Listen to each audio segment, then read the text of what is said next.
السلام عليكم ورحمة الله وبركاته. كان يا مكان ولا يحلى الكلام إلا بذكر النبي عليه الصلاة والسلام. يلا ندخل النهاردة عالم النحل يا أصحابي. معانا نحلة جميلة كيوتة خالص اسمها نور. النحلة نور يا أصحابي كانت بتخاف تطير جدا، وكل لما يجيبوا سيرة الطيران تخاف وتستخبى. كانت بتقعد تتفرج على النحل الكبير وهو عمال يطير من زهرة لزهرة ويجمعوا العسل. كانت بتبقى مبسوطة أوي وهي بتتفرج عليهم، لكن ما كانتش تحب تطير أبدا. كل ما تقول لنفسها يلا يا نور يلا أنا هجرب أطير، خلاص أنا بقيت شطورة، قلبها يقعد يدق جامد يا أصحابي وتخاف أكتر. كانت بتخاف جدا من كلام اللي حواليها وتقعد تقول طيب افرضوا أنا جيت أطير وقعت، افرضوا ضحكوا عليا.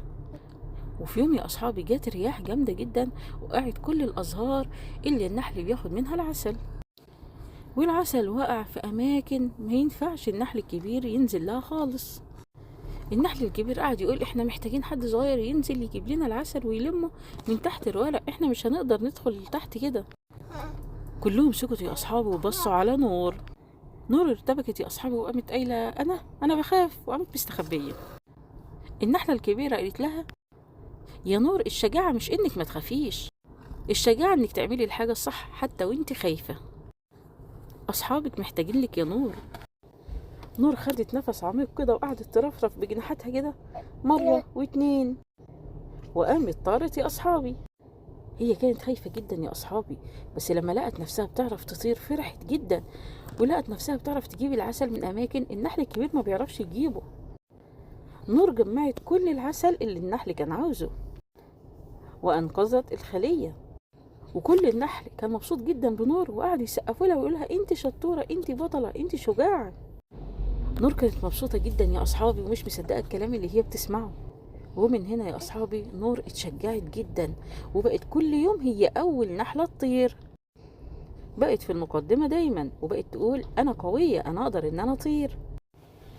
ومن هنا يا أصحابي بنتعلم إن الخوف ده شيء طبيعي جدا جوانا كلنا، بس لما أبدأ في عمل أي حاجة بلاقي نفسي جوايا قوة كبيرة جدا كانت مستخبية ورا الخوف ده.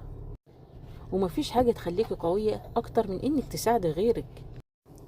وعشان كده يا أصحابي لو في أي حد فيكم بيخاف من حاجة معينة ده شيء عادي جدا وطبيعي جدا، بس يلا نحاول إن احنا الحاجة اللي بنخاف منها نخوض فيها تجربة، هنلاقي نفسنا بقينا أقوياء جدا. وتوتة توتة وخلصت الحدوتة، حلوة ولا ملتوتة؟ يلا يا أصحابي اكتبوا لي في التعليقات ايه اللي احنا استفدناه النهاردة، ومين فيكم بيخاف وبيخاف من ايه. وما تنسوش المفاجأة اللي أنا دايما بحضرها لكم، شوفوها وقولوا لي رأيكم فيها ايه. يلا يا أصحابي تصبحوا على خير.